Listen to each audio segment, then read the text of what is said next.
बैठक में कुछ फैसले भी ले गए हैं और पिछला जो हमारा मीटिंग हुआ था गवर्नमेंट के साथ उसका रिव्यू भी किया गया है।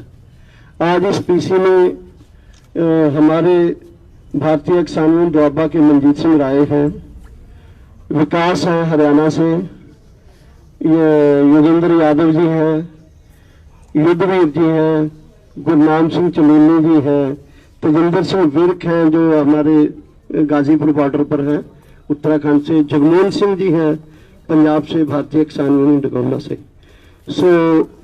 आज की इस पीसी में सबसे पहले योगेंद्र जी से शुरू करते हैं कि करके हर साथी 2-2, 3-3 मिनट लगा के अपनी बात रखे।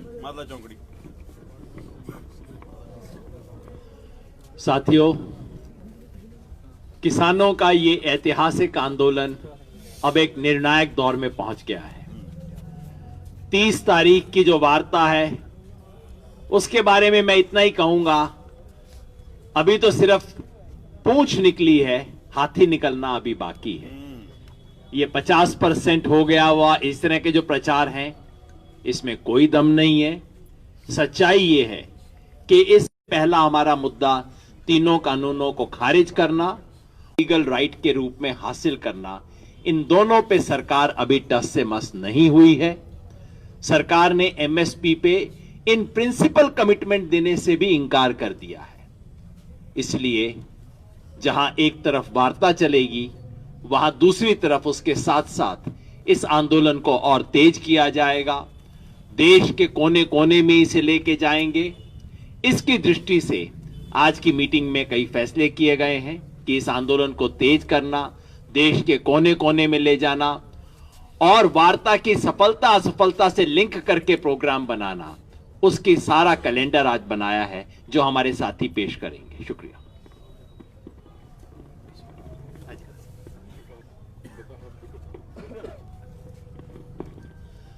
जो कार्यक्रम तय हुए हैं, 4 तारीख को हमारी वार्ता है।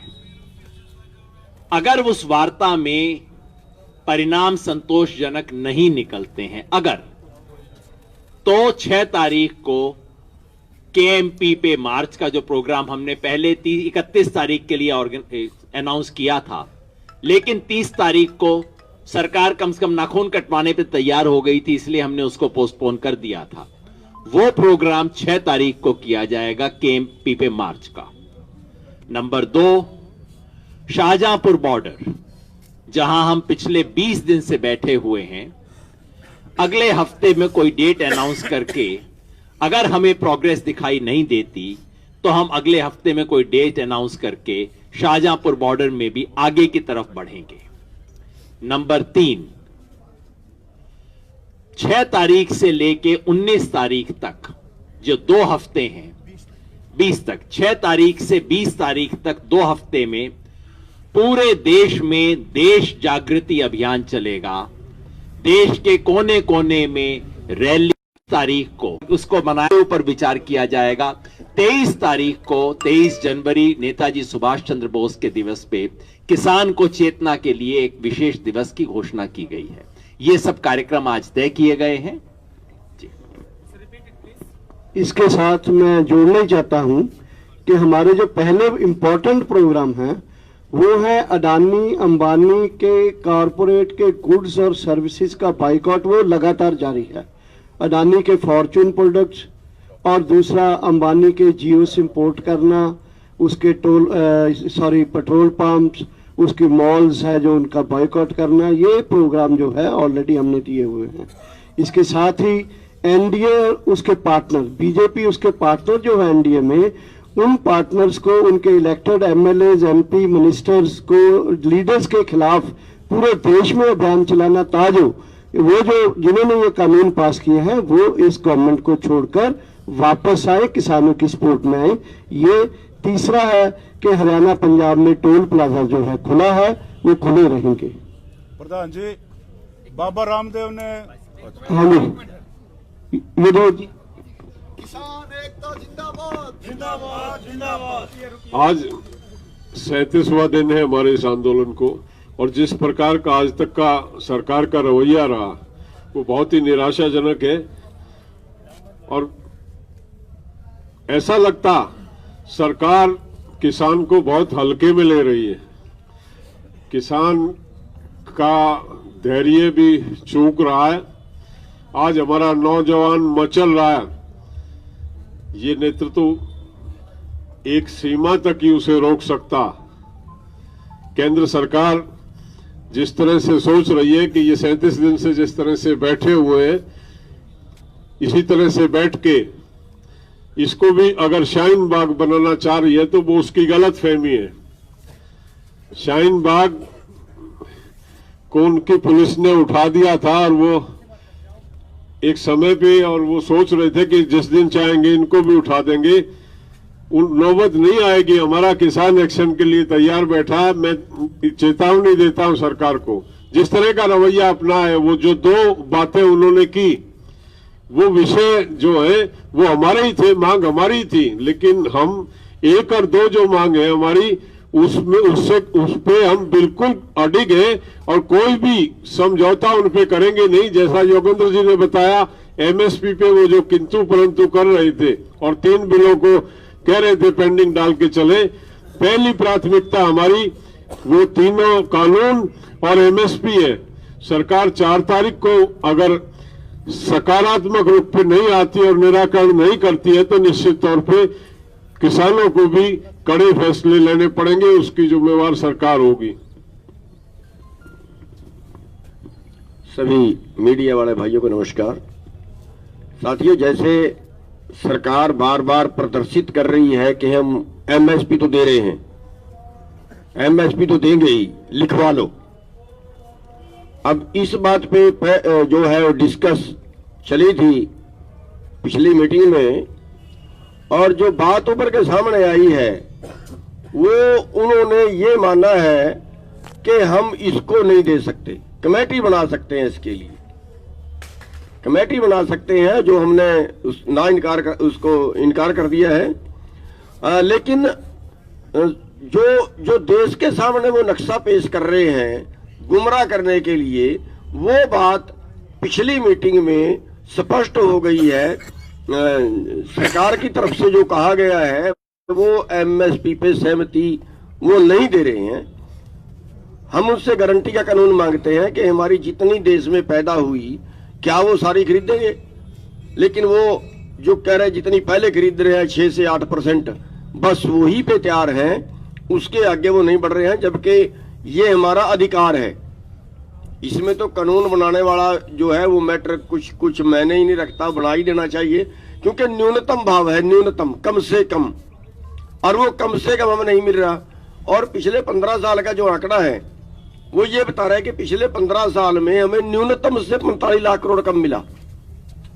न्यूनतम जितना मिलना चाहिए था उससे भी 45 लाख करोड़ कम मिला, यानी 3 लाख करोड़ की हमारी एवरेज आ रही है। आज के टाइम में तो ज्यादा ही बढ़ गई होगी ना वो। तो इतना पैसा हमारा जो हमारी जेब में जाना चाहिए वो हमारा पर साल लुटता जा रहा है। इतना टोटा हमें हर साल पड़ रहा है, ये मानिए उसका। और जो हमें घाटा पड़ रहा है जो उनके कानून के मुताबिक आना चाहिए वो भी नहीं दे रहे। यानी हमारे कहने का मतलब ये है कि हम अपना अधिकार मांग रहे हैं और सरकार ऐसा मीडिया के जरिए या अपने प्रचार के जरिए ऐसा दिखा रही है जैसा किसान देश को लूटने की बात कर रहा है।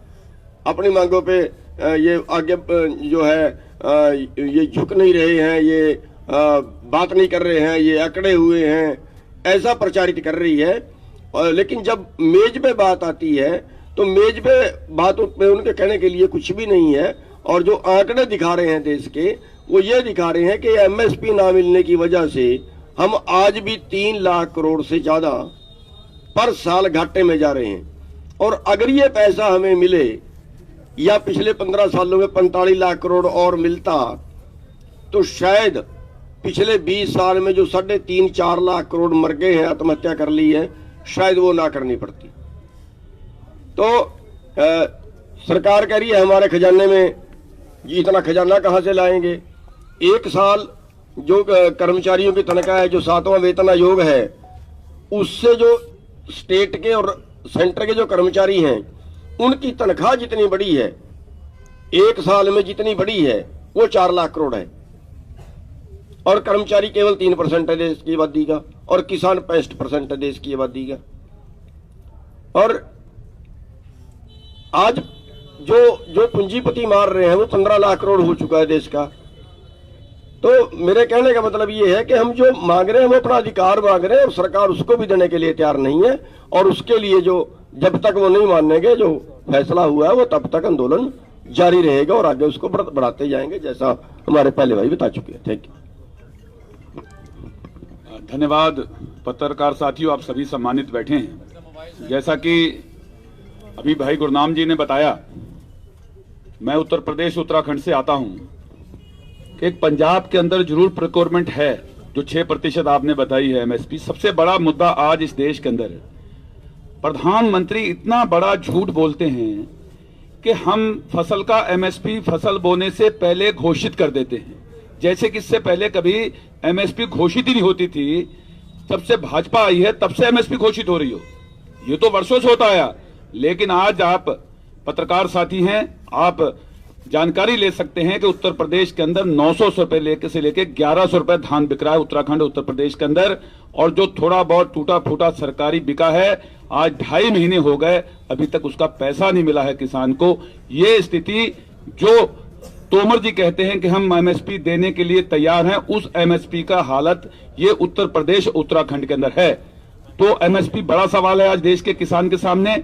और जो दूसरा, लगातार सरकार ये दावा करती रही कि एक प्रांत के एक वर्ग विशेष के लोग हैं।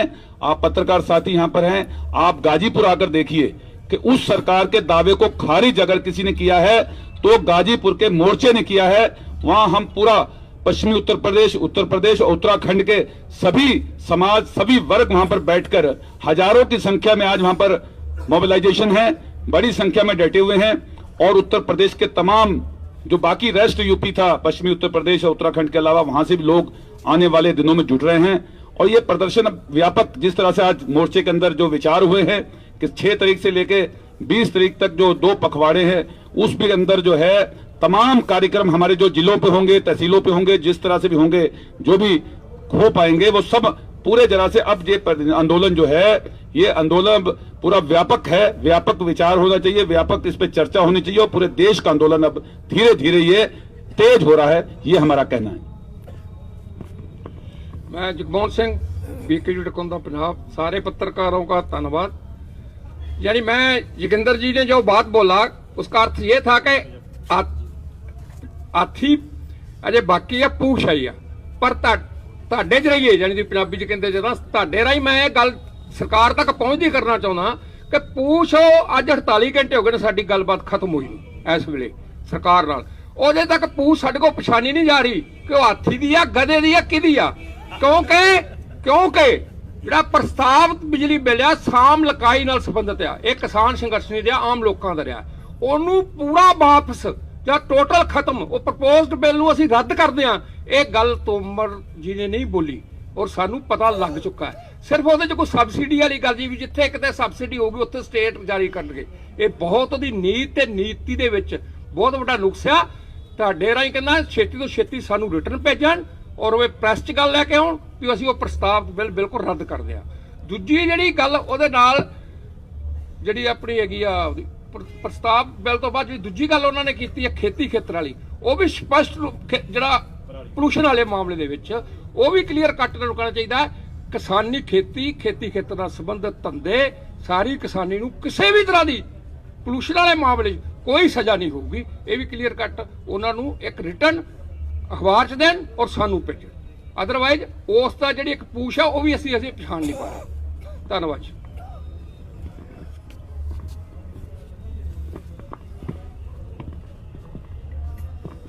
साथियों नमस्कार, मैं विकास ईश्वर, भारतीय किसान संघ समिति का प्रदेश अध्यक्ष, आप सबको नए साल की शुभकामनाएं देता हूं।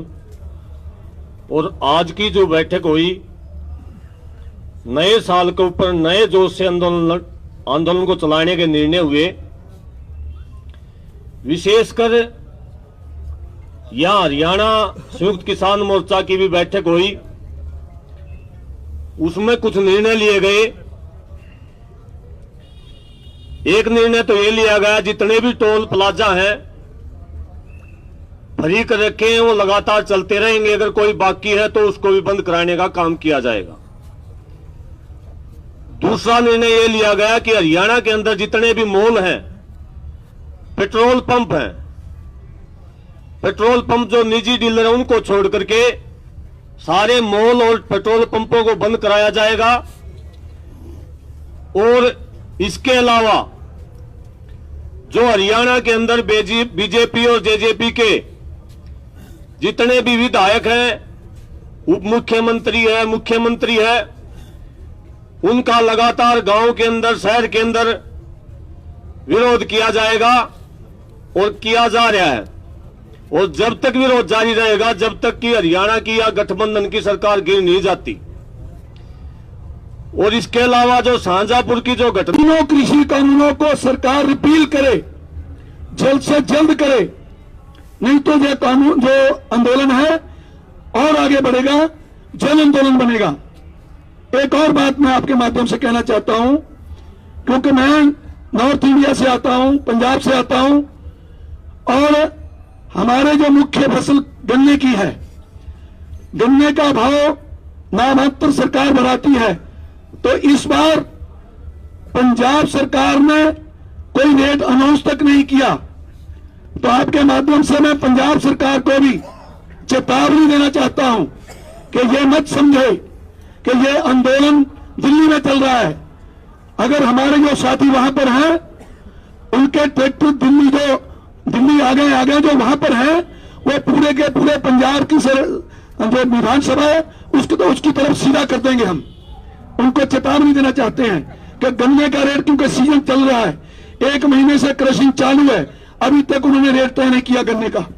तो ये आपके माध्यम से मैं जोरदार कहना चाहता हूं कि पंजाब सरकार और नॉर्थ इंडिया में जो गन्ने का रेट है वो बढ़ना चाहिए, और वो भारत सरकार हो, पंजाब सरकार हो, उसको रेट गन्ने का बढ़ा कर देना चाहिए, और ये पीछे का बकाया वो तुरंत रिलीज करना चाहिए। धन्यवाद।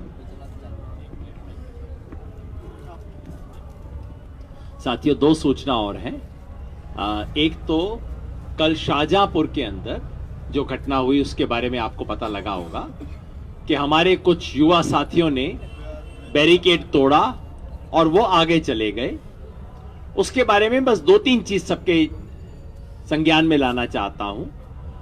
पहली बात ये कि शाहजहांपुर का मोर्चा यहां पे तय करके संयुक्त किसान मोर्चा ने तय किया था कि शाहजहांपुर में मोर्चा लगना चाहिए। मुझे जिम्मेवारी दी गई थी, सारे संगठनों ने जिम्मेवारी कबूल की थी, सबके जॉइंट डिसीजन से वो मोर्चा लगा था।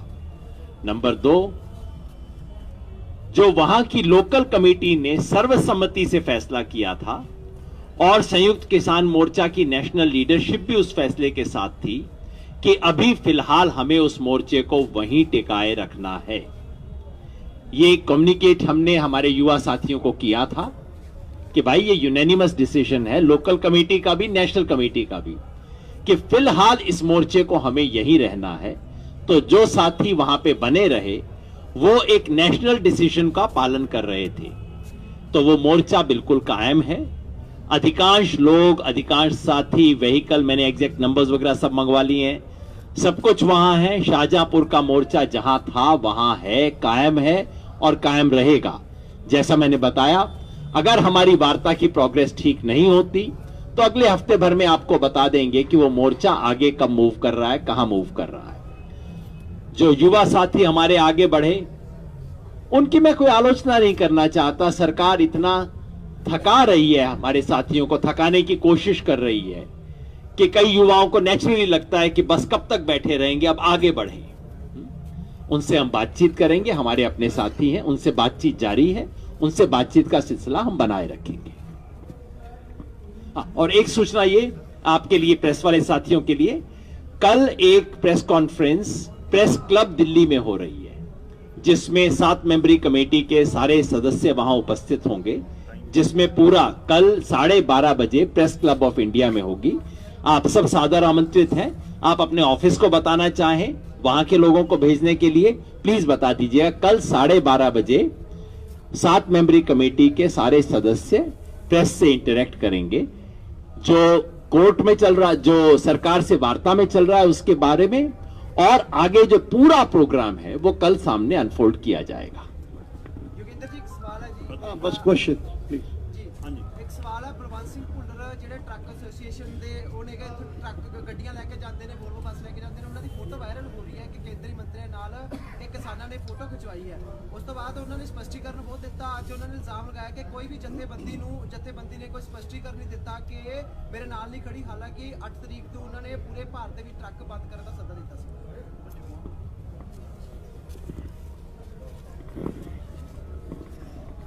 ਦੇਖੋ ਉਹਨਾਂ ਦਾ ਅਸੀਂ ਧੰਨਵਾਦ ਕਰਦੇ ਹਾਂ, ਸਾਨੂੰ ਉਹ ਪ੍ਰੋਵਾਈਡ ਕਰਦੇ ਸਰ ਬੱਸ ਸਰਵਿਸ, ਪਰ ਉਹਨਾਂ ਨੂੰ ਕੋਈ ਇਹ ਰਾਈਟ ਨਹੀਂ ਸੀ ਕਿ ਉਹ ਕਿਸਾਨ ਔਰ ਕੋਈ ਕਿਸਾਨ ਆਰਗੇਨਾਈਜੇਸ਼ਨ ਦੇ ਨੁਮਾਇੰਦੇ ਨਹੀਂ ਸਨ। ਅਸੀਂ ਤੁਹਾਨੂੰ ਸਾਰਿਆਂ ਨੂੰ ਜਾਣਕਾਰੀ ਦੇ ਦਿੰਦੇ ਹਾਂ। ਔਰ ਉਹਨਾਂ ਨੇ ਅੰਦਰ ਜਾ ਕੇ ਖਾਣੇ ਦੇ ਟਾਈਮ ਉਹਨਾਂ ਨਾਲ ਜੋ ਸੈਲਫੀ ਲਈ ਆ, ਸਾਡੇ ਆਈਟੀ ਸੈੱਲ ਨੇ ਵੀ ਅਸੀਂ ਤੁਹਾਡੇ ਜਿਹੜੇ ਹੁਣ ਦੁਬਾਰਾ ਫਿਰ ਉਦੋਂ ਹੀ ਕੰਡੈਮ ਕਰਤਾ ਸੀ ਵੀ ਇਹ ਕੋਈ ਕਿਸਾਨ ਸੰਗਠਨ ਦਾ ਨੁਮਾਇੰਦਾ ਨਹੀਂਗਾ। ਔਰ ਅਸੀਂ ਇਹਦੇ ਤੇ ਵੀ ਸੋਚ ਰਹੇ ਹਾਂ ਵੀ ਜੇ ਇਸ ਤਰ੍ਹਾਂ ਦਾ ਕੋਈ ਵੀ ਵਿਅਕਤੀ ਆ, ਭਾਵੇਂ ਕਿੱਡੀ ਵੀ ਕਿਸੇ ਆਰਗੇਨਾਈਜੇਸ਼ਨ ਦਾ ਆਪਣੇ ਆਪ ਨੂੰ ਕਹਿੰਦਾ ਹੈ, ਉਹ ਸਾਡੇ ਸੰਘਰਸ਼ ਦੇ ਨਾਲ ਨਹੀਂ ਚੱਲਦਾ, ਉਹ ਤੋਂ ਕੋਈ ਵੱਖਰੀ ਵੀ ਗੱਲ ਕਰਦਾ ਜਾਂ ਜਿਹਦੇ ਨਾਲ ਸ਼ੰਕੇਜਾਰ ਹੁੰਦੇ ਨੇ ਇਹੋ ਜਿਹੀਆਂ ਸੈਲਫੀਆਂ ਲੈਣ ਨਾਲ, ਉਹੋ ਜਿਹੇ ਬੰਦਿਆਂ ਤੋਂ ਅਸੀਂ ਕਿਨਾਰਾ ਕਰੀਏ। ਤੇ ਹੋਰ ਬਹੁਤ ਲੋਕ ਨੇ ਸੱਚੇ ਦਿਲੋਂ ਸੱਚੇ ਮਨੋਂ ਸੇਵਾ ਕਰਨ ਵਾਲੇ, ਅਸੀਂ ਬੱਸ ਸਰਵਿਸ ਵੀ ਆਪਦੀ ਬਦਲਾਂਗੇ। ਮਾਈਕ ਆਪਣੇ ਕੋਲੇ ਰੱਖਿਓ ਜੀ। ਤੁਹਾਨੂੰ ਇਹ ਸਵਾਲ ਆ, ਤੁਸੀਂ ਜਿਹੜੀ ਗੱਲ ਖੜੀ ਕੀਤੀ ਕਿ ਉੱਥੇ ਜਿਹੜੀਆਂ ਸਾਡੇ ਨਾਲ ਸਹਿਮਤੀਆਂ ਕੀਤੀਆਂ, ਸ਼ਬਦ ਵੀ ਵਰਤਿਆ ਉਹਨਾਂ ਨੇ, ਸਹਿਮਤੀ ਹੋ ਗਈ, ਉਸ ਤੋਂ ਬਾਅਦ ਹੁਣ ਤੁਸੀਂ ਕਹਿੰਦੇ ਅਜੇ ਲਿਖਤੀ ਨਹੀਂ ਆਇਆ। ਜੇ 4 ਤਰੀਕ ਤੱਕ ਕੋਈ ਲਿਖਤੀ ਨਹੀਂ ਆਉਂਦਾ, ਕੀ ਅਸੀਂ ਉਸ ਬੈਠਕ 'ਚ ਫੇਰ ਗੱਲ ਉਸੇ ਦੋਵਾਂ ਗੱਲਾਂ ਤੋਂ ਸ਼ੁਰੂ ਕਰਾਂਗੇ ਜਾਂ ਐਮਐਸਪੀ ਔਰ ਸਿਰਫ ਕਾਨੂੰਨ ਵਾਪਸ? ਇਹ ਤਾਂ ਅੰਡਰਸਟੂਡ ਹੈ ਜੀ। ਜੇ ਪਹਿਲੀਆਂ ਗੱਲਾਂ ਦਾ ਸਾਨੂੰ ਕਨਫਰਮ ਨਹੀਂ ਹੁੰਦਾ ਤੇ 4 ਤਰੀਕ ਦੀ ਗੱਲ ਤਾਂ ਹੀ ਸ਼ੁਰੂ ਹੋਊਗੀ ਜੇ ਉਹ ਕਨਫਰਮ ਕਰਨਗੇ। ਜੋਗਿੰਦਰ ਜੀ, ਇੱਕ ਸਵਾਲ ਤੁਹਾਨੂੰ ਹੈ। ਮੈਂ ਗੁਜਰਾਤ ਜਾ ਕੇ ਆਇਆ, ਉੱਥੇ ਤੋਂ ਪਤਾ ਲੱਗਿਆ ਕਿ 2000 ਕਿਸਾਨ ਉਰੇ ਆ ਰਹੇ ਸੀ, ਉਹਨਾਂ ਨੂੰ ਰੋਕ ਲਿਆ ਗਿਆ ਤੇ ਉਹਨਾਂ ਦੇ ਆਗੂਆਂ ਨੂੰ ਜੇਲ੍ਹ 'ਚ ਡੱਕ ਦਿੱਤਾ ਗਿਆ। ਕੀ ਤੁਹਾਡੇ ਤੱਕ ਇਹ ਖਬਰ ਹੈ? ਤੁਸੀਂ ਉਹਨਾਂ ਨਾਲ ਕੋਈ ਤਾਲਮੇਲ ਕਰੋਗੇ? हमें खबर पता लगी गुजरात में और उत्तर प्रदेश में जिस किस्म का रिप्रेसिव रिजीम है, सारे लॉ एंड ऑर्डर को इन्होंने ताक पे रखा हुआ है, पुलिस राज चल रहा है। और गुजरात के अंदर लोगों को हाउस अरेस्ट कर दिया गया, नेताओं को जाने से रोका गया, सबको अंदर बंद कर दिया गया। हम उसकी निंदा करते हैं। हम अपने गुजरात के साथियों के साथ हैं। उनमें से कुछ चुनिंदा नेता हमारे पास आए भी हैं, शाहजहांपुर में भी हैं, और इसी तरह से उत्तर प्रदेश के अंदर भी व्यवहार हो रहा है। हम उनसे संपर्क में हैं और हम इस तरह के सरकारी कामों की निंदा करते हैं और याद दिलाते हैं कि गुजरात सरकार जो कर रही है, उत्तर प्रदेश सरकार जो कर रही है, वो सुप्रीम कोर्ट के फैसले के बिल्कुल साफ तौर पे खिलाफ है। योगेंद्र यादव जी, एक सवाल आपका एक और है। 26 जनवरी ਨੂੰ ਕੋਈ ਕਿਸਾਨ ਜਥੇਬੰਦੀਆਂ ਆਪਣਾ ਪ੍ਰੋਗਰਾਮ ਦੇ ਰਹੀਆਂ गणतंत्र दिवस ਦੇ मौके पर। सारा एक प्रेस कॉन्फ्रेंस में नहीं ना, कल भी कुछ हो जाएगा। इसी पर योगेंद्र जी एक सवाल, बाबा रामदेव जी ने इन किसान बिलों का समर्थन किया है, भाई ये अच्छे हैं, तो जब अडानी और अंबानी का विरोध हो रहा है तो बाबा रामदेव का क्यों नहीं? कईयों का नंबर आएगा। अडानी अंबानी को तो प्रतीक के रूप में अभी लिया है, नंबर कईयों का आएगा, बात आराम से कर लें। जाली एक ਜਿਹੜਾ ਹੁਣ ਕਾਨੂੰਨੀ ਸਾਹਿਬ ਨੇ ਕਿਹਾ ਕਿ ਮੁਲਾਜ਼ਮਾਂ ਦੀ ਪਿਛਲੇ ਦਫਾ ਇੰਨੀ ਜਿਹੜੀ ਹੈਗੀ ਆ ਜਿਹੜੀ ਸੈਲਰੀ ਜਾਂ ਉਹ ਵਧੀ ਆ, ਤੁਸੀਂ ਸਾਡਾ ਘਟਿਆ ਜੀ, ਉਹ ਤੁਸੀਂ ਮੁਲਾਜ਼ਮ ਵਰਗ ਦੀ ਜਿਹੜੀ ਸੈਲਰੀ ਵਧੀ ਉਹਦੇ ਪੈਰਲਲ ਫਿਰ ਇਹ ਗੱਲ ਜਾ ਰਹੀ ਹੈ ਜੀ, ਉਹ ਤੁਹਾਡਾ ਸਾਥ ਦੇ को अभी जो पिछली मीटिंग थी उसमें मंत्री जी को जवाब नहीं आया कि कारपोरेट को देने के लिए खजाना नहीं है। ये मैंने एक उदाहरण दिया है, ये नहीं कि उस बात को दूसरी तरफ कोई मत ले जाए कि हमने कर्मचारियों की विरोधता की है।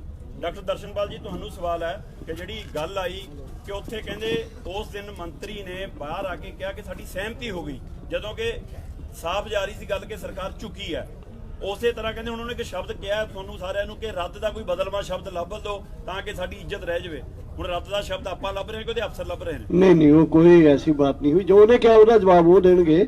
ਅਸੀਂ ਤਾਂ ਉਹੀ ਰਿਪੀਲ ਦੇ ਉੱਤੇ ਖੜੇ ਕਿ ਰੱਦ ਕਿਵੇਂ।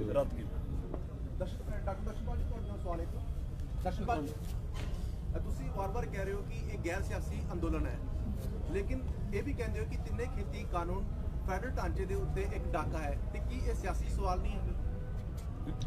सॉरी, देखिए फेडरल सिस्टम के ऊपर इंक्रोचमेंट है, ये तो सब बोलते हैं, लेकिन ये कोई पॉलिटिकल होने से ही ये बात बोली जा सकती है, ये जरूरी नहीं।